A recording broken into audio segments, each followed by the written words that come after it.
Hello, my name is Jose Avila, and once again, we're here at trying to demonstrate you this Agapanthus right here. Um, I'm gonna try to give some information on how to maintain him and really what not to do, which seems like somebody got a hedge trimmer or a hedge scissor or even a hand pruners and just cut all of the old flowers off. Didn't bother to take out the old stem of the flowers. I mean, you could see how easy it is.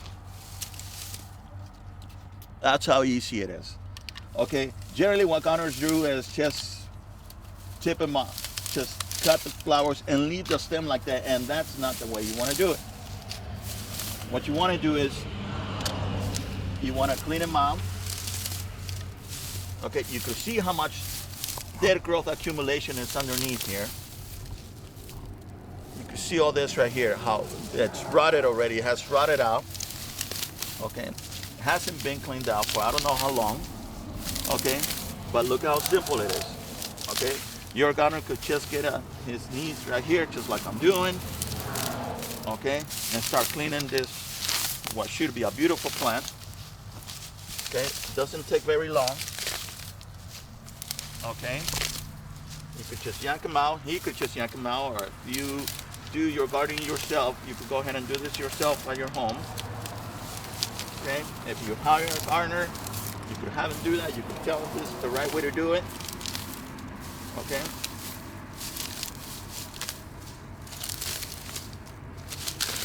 Now, in fact, what we're gonna do now is just make a separation on this plant.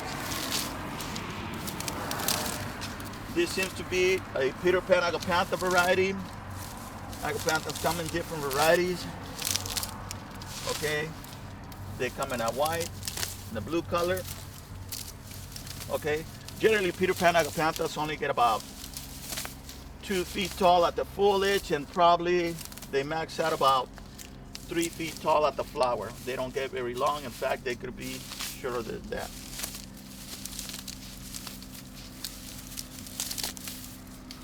We don't want to do it way too much.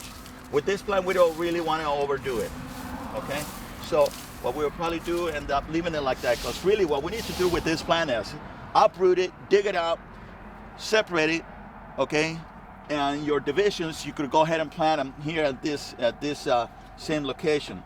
Okay, and they will thrive, they will grow, because since they're a bulb, and you could actually see some of the roots here. Okay, this is how old this plant is. Okay, you can actually see some of this bark that's already starting to break down, starting to rot out. So it's also time to change the bark here. It would be a good idea. I would have asked the client here if this was my job, that we need to change the bark. Okay, and it doesn't cost much. Okay, so it shouldn't cost you, it shouldn't cost your gardener or the individual who's doing the maintenance here to be very expensive on the bark. We're gonna go with this one, and we would do the same thing with this one too here.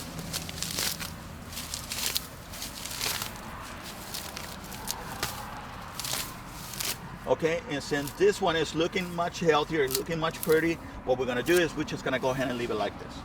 Okay, but we just did a little bit of trimming right here, not a whole lot. Okay, this one also had some dead flower stems, but not very many, not as much as this one, so we're just gonna go ahead and leave this one right here. But eventually this one will look like this one, nice and healthy.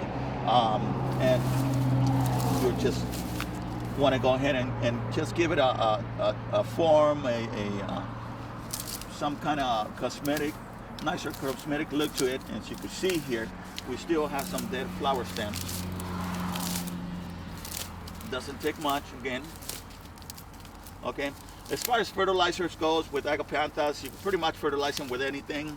You could fertilize them with a non-organic fertilizer, with an organic fertilizer. They'll pretty much happy with any sort of fertilizer that you give them. Just don't give them something in a high nitrogen level, because otherwise it'll burn them.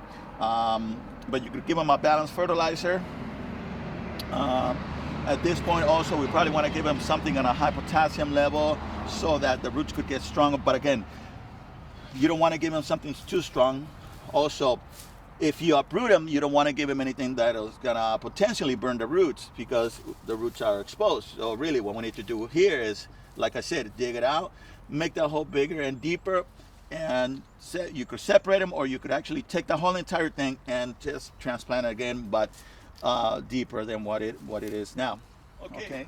So we've trimmed our Agapanthus. We made it look a little more decent, you know, based on what we had to work.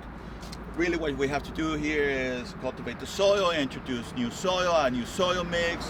An organic soil mix will really work here, just because maybe some of the nutrients have depleted. Now, in adjacent to this, we have this heavenly bamboo here, this Nandina. And if I'm about 5'11", and a lot of people don't believe that this Nandinas could get this tall. However, you could see the amount of neglection, okay, in whoever's part this plant has gotten, okay. This is years of neglection. Also, with this other Agapantha right here, is starting to do the same thing, the same reason. You could tell that it's getting some mildew. It hasn't been trimmed. It hasn't been given any nutrients into the soil.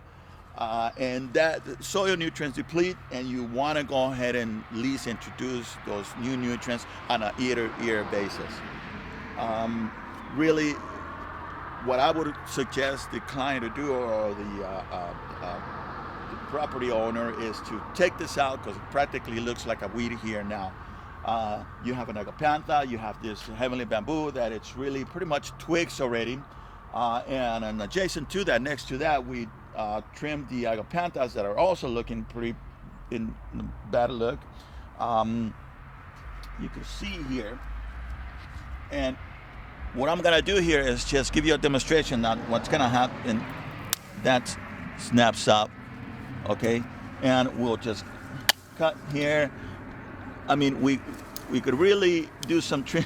I mean, there's not much more of a trimming here that we could do.